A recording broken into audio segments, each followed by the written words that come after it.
Друзья, всем привет! Собираем веранду. Я покажу, у нас промежуточный результат пока.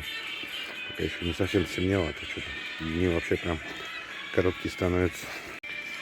Ну вот, собрали мы каркас, палуба.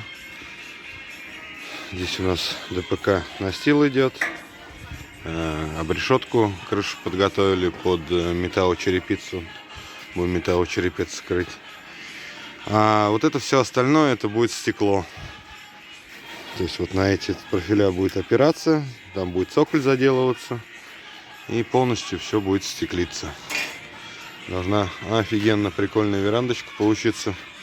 Такая прям светлая, открытая. Когда делаем, все вам покажем.